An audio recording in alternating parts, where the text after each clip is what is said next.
Sur les deux premiers matchs de cette phase de poule, c'était l'ambiance qui entourait la sélection algérienne. On s'est dit, on était dans le même hôtel qu'eux, que ça allait être un enfer devant l'hôtel. C'était plutôt calme. Arrivé au stade, ça a été plutôt calme. Il y a eu quand même un silence tout au long de cette première période, surtout avec ce but magnifique de Kokorine sur la première période. Et petit à petit, ça y est, c'était remonté en puissance.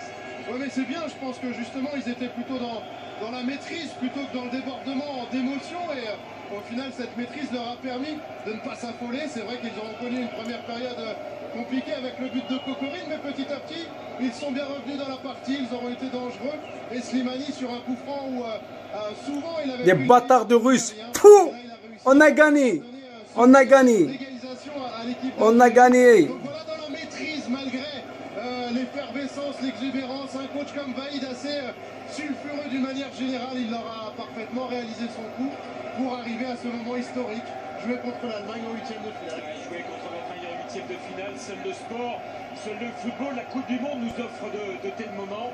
On le voit autour de nous, on le sent dans le regard des supporters, on le sent dans le regard des joueurs. Et il va falloir aussi saluer cette équipe russe de Fabio Capello parce qu'elle a fait quand même sa Coupe du Monde, elle a fait un très bon match aujourd'hui, c'est pas passé loin non plus, ne l'oublions pas. Non, c'est vrai, maintenant il y a quand même un projet énorme, c'est la réception justement de la prochaine Coupe du Monde dans 4 ans, sur à quoi va devoir s'atteler maintenant Fabio Capello. Il aurait préféré, j'imagine, passer en huitième, aller au moins justement voir les matchs décisifs pour aider cette équipe à grandir, lui donner de l'expérience. Ça n'a pas été le cas. Maintenant, effectivement, Fabio Capello a quand même un petit peu de matière, notamment avec le buteur de ce soir, Kokorine. Les joueurs qui sont en train de faire le tour de Vaïsada ici à Curitiba avec le drapeau de l'Algérie. Ça va être la fête partout en espérant qu'il n'y ait pas de débordement. On rappelle que c'est du sport et il faut fêter ça en sportif et fêter ses héros dignement. La Coupe du Monde n'est pas terminée pour eux, loin de là, parce qu'il y aura ce fameux huitième de finale face à l'Allemagne, l'un des grands favoris aussi de cette Coupe du Monde. Un remake de ce qui s'était passé en 1982, c'était le premier match de l'Algérie, Bruno, en Coupe du Monde. Forcément beaucoup de souvenirs, un tout autre match et un gros favori pour ce mondial.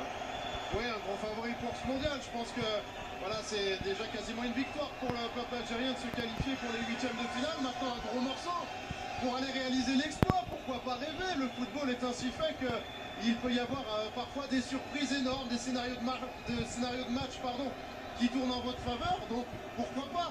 On imagine là que Vaïd n'avait pas forcément préparé tout à fait les matchs de l'Allemagne pour le moment. Il va s'y atteler dès ce soir. Il va manger des vidéos pour essayer de préparer au mieux cette équipe pour les huitièmes de finale historiques pour l'Algérie. Alors pour la petite info, l'Algérie va rester à Curitiba ce soir pour se décontracter à l'hôtel, va dîner à l'hôtel, repartir à son camp de base et normalement ils veulent garder leur camp de base avant de rejoindre Porto Alegre.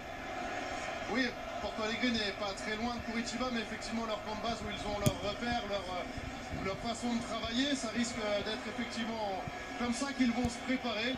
Pour essayer de limiter aussi au maximum les voyages. On sait qu'ici les distances sont quand même relativement longues et il ne faut pas trop se fatiguer avec des voyages en avion inutiles.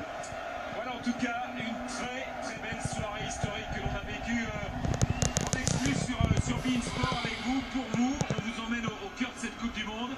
Elle est loin d'être terminée. Il va y avoir encore de grands moments d'émotion. En tout cas c'est déjà chose faite pour l'Algérie. ربحنا الحمد لله 8e de finale. L'émotion, la fierté, l'émotion pour les joueurs algériens. On a vu le cœur des Saïd Belkalem, on a vu les larmes dans les yeux de Vaïd El Yevzik. Philippe et Bruno ont dit on ne souhaite pas de débordement, seulement des débordements de joie, parce qu'il n'y a que le foot qui peut donner autant de bonheur. On rappelle l'Algérie, pays indépendant depuis seulement 52 ans, 4e Coupe du Monde, Elie, et on a ça, tout simplement. C'est une histoire superbe, il n'y a rien d'autre à dire. Être les 16 meilleures équipes du monde, c'est ce qui arrive. C'est historique, mais en même temps c'est beau parce qu'il y avait beaucoup de cœur, il y avait un sentiment émotionnel, il y avait des choses très fortes. Voilà. On écoute Sofiane Fegouli, il est actuellement au micro de nos envoyés spéciaux du côté de Curitiba. Sofiane, quel match, quelle qualification. Vous êtes rentré dans l'histoire, les portes étaient grandes ouvertes, vous avez profité de l'occasion. Voilà, moi, ça fait 3 ans que je suis arrivé en sélection. Mon objectif principal, c'était de faire une grande Coupe du Monde et de créer mon histoire. Alhamdoulilah ya Rabbi. Aujourd'hui, c'est fait. Voilà, l'Algérie passe en 8e. Et je suis très fier. Et cette victoire, cette qualification, c'est pour tous les Algériens du monde, tous les Arabes et tous les musulmans. Sofiane, on a vu 3 visages. Une fois, vous menez et après vous perdez. Et une fois, vous gagnez et vous restez. Et là, vous étiez mené et vous êtes revenu au score. C'est un mental de fer. Alors que tout le monde a critiqué le mental de cette équipe. Bien sûr, voilà, cette équipe elle a du mental. Et c'est aussi grâce à eux qui nous aident, qui sont tout le temps avec nous. Donc voilà, c'est pour tout le monde. On est très fiers. Et maintenant, on va bien se reposer. Et faut penser au 8e de finale. Félicitations encore et bravo pour ce grand match. Oh la joie de Mohamed Louadaï, c'est lui qui était au micro avec Sofiane Fegouli. Sony, on retournera, restez bien avec nous les abonnés beIN, parce que ce match était en exclu sur les antennes de beIN Sport. On retournera du côté de Curitiba pour tout analyser, pour voir encore l'ambiance avec Bruno et Philippe.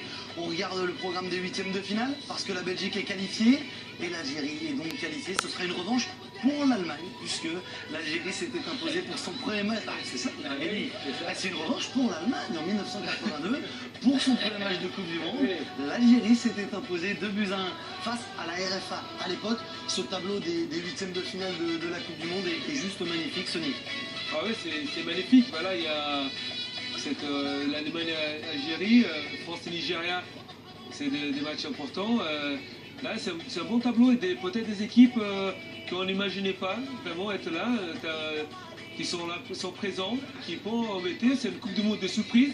Et pourquoi pas d'autres surprises au 8e. Et pourquoi pas un France-Algérie en quart de finale de Coupe du Monde. Pourquoi pas, Elie, ils sont dans le même tableau. Oui, aujourd'hui on est parti pour d'autres surprises sûrement. Même si tous les matchs vont être très serrés, on le voit, il y a des équipes très proches des unes des autres, mais il y aura encore des surprises, parce que c'est une Coupe du Monde avec des buts, avec de l'ambiance, avec des surprises, et ça va continuer, je pense. Et on va continuer à se régaler, continuer à avoir cette petite étoile dans les yeux. On espère que vous l'avez, vous aussi, que vous soyez ou non supporter de l'Algérie, si vous êtes passionné de football. Ça, ce sont des grandes émotions. Il est un petit peu plus de minuit. On reste à Curitiba, vous restez bien sur les antennes de beIN Sport. On retournera au Sao Paulo pour le grand format du match entre la Belgique et la Corée du Sud. Cette soirée n'est pas encore terminée sur les antennes de beIN. À tout de suite.